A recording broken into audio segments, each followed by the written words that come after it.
এতিয়া আমি শিকিম MS Wordৰ হোম টেবৰ পেৰাগ্ৰাফ ব্লকত থকা লাইন এণ্ড পেৰাগ্ৰাফ স্পেচিঙৰ বিষয়ে আমি শিকিম। মই MS Wordৰ পেজত মই আগতীয়াকৈ মই এটা পেৰাগ্ৰাফ লৈ থৈছোঁ।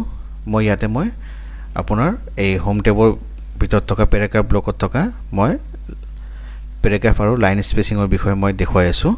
তাৰ কাৰণে আমি ক'ত যাব লাগিব? আমি পেৰাগ্ৰাফ ব্লকৰ এই ইয়াতে অপশ্যনটো দেখিবলৈ পাইছে আপুনি যে লাইন এণ্ড পেৰাগ্ৰাফ স্পেচিং দেখিবলৈ পাইছে। এতিয়া লাইন আৰু পেৰাগ্ৰাফ স্পেচিংটো কি? লাইন স্পেচিংটো হ'ল ছাপ'জ ইয়াতে দেখিবলৈ পাইছে বহুতকেইটা আছে লাইন স্পেচিং। আপোনালোকক যেনেকুৱা লাগে এইটো আমাৰ যিটো পেৰাগ্ৰাফত চেঞ্জ কৰিব লগা থাকে। ছাপ'জ মই প্ৰথম পেৰাগ্ৰাফটোৰ লাইনৰ স্পেচিংটো মই বঢ়াব লাগে বা কমাব লাগে। মই প্ৰথম পেৰাগ্ৰাফৰ যিকোনো এটা ঠাইত মই ক্লিক কৰি ল'লোঁ। ক্লিক কৰি লৈ মই ইয়াতে গ'লোঁ, লাইন এণ্ড পেৰাগ্ৰাফ স্পেচিঙত গ'লোঁ। মই ইয়াতে মোৰ যিমানখিনি প্ৰয়োজন সেইখিনি চাওক মই চিলেক্ট কৰি ল'ব পাৰোঁ।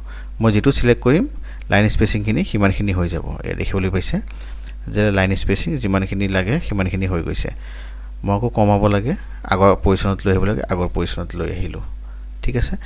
তাৰপিছত আপোনালোকে দেখিবলৈ পাইছে তলত কেইটামান অপশ্যন আছে যে add space before paragraph. Add space before paragraph, এই পেৰাগ্ৰাফটোৰ প্ৰথমত মোৰ স্পেচ লাগে। মই যদি ইয়াতে ক্লিক কৰোঁ, এইটো চাওক অলপ বাঢ়ি গ'ল, স্পেচটো বাঢ়ি গ'ল।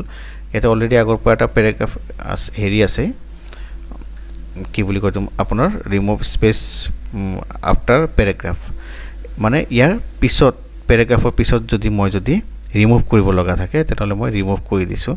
এতিয়া যদি মই ছাপ'জ মই এইটো পেৰাগ্ৰাফৰ লাষ্টত ফালে মই স্পেচ দিব লাগে, ধৰক এই দুটা পেৰাগ্ৰাফৰ মাজত মানে স্পেচ নাই দেখিবলৈ পাইছে। এতিয়া ছাপ'জ মই অলপ স্পেচ দিম। মই তাৰ কাৰণে প্ৰথম পেৰাগ্ৰাফৰ শেষত মই ক্লিক কৰি ল'লোঁ। ক্লিক কৰি লৈ মই পেৰাগ্ৰাফৰ লাইন স্পেচিঙত গ'লোঁ, গৈ এড স্পেচ আফটাৰ পেৰাগ্ৰাফ দেখিবলৈ পাইছে, সেইটোত ক্লিক কৰি দিলোঁ। চাওক পেৰাগ্ৰাফৰ পিছত অলপ কি আহি গ'ল, আমাৰ স্পেচ আহি গ'ল। এতিয়া ছাপ'জ মই এইটো পেৰাগ্ৰাফৰ ওপৰত মই স্পেচ দিব নিবিচাৰোঁ। তাৰ কাৰণে মই কি কৰিব লাগিব? এইটো পেৰাগ্ৰাফৰ প্ৰথমত মই ক্লিক কৰিব লাগিব। ক্লিক কৰি লৈ মই ইয়াতে ক্লিক কৰিলোঁ। ক্লিক কৰি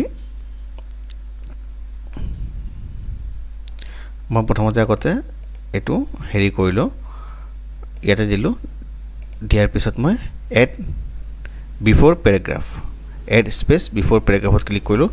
ক্লিক কৰাৰ লগে লগে চাওক অট'মেটিক অলপ স্পেচ আহি গৈছে। চেম ইয়াতো মই চেঞ্জ কৰিব লাগে। ইয়াতে ক্লিক কৰিলোঁ। ক্লিক কৰি মই এড স্পেচ বিফ'ৰ পেৰাগ্ৰাফ, এইটো দেখিবলৈ পাইছে যে পেৰাগ্ৰাফৰ স্পেচটো চেঞ্জ হৈ গৈছে। এইটো আপোনালোকে নিজৰ ইচ্ছামতে আপোনালোকে দি ল'ব পাৰে। তাৰপিছত দেখিবলৈ পাইছে যে এই পেৰাগ্ৰাফৰ ইয়াতে এটা অপশ্যন আছে। ইয়াতে যদি আমি ক্লিক কৰোঁ, ক্লিক কৰাৰ লগে লগে আমাৰ ইয়াতে কি ইউজ হৈ আছে বা কি আমি ইউজ কৰিম সেই গোটেইখিনি আমি ইয়াতে দেখিবলৈ পাম। ইয়াতে আপোনালোকে দেখিলে জেনেৰেল এলাইনমেণ্ট আমি কি ইউজ কৰিছোঁ, কি ইউজ কৰিব পাৰোঁ, জাষ্টিফাই লেফ্ট গোটেইকেইটা এলাইনমেণ্ট আমি ইউজ কৰিব পাৰোঁ।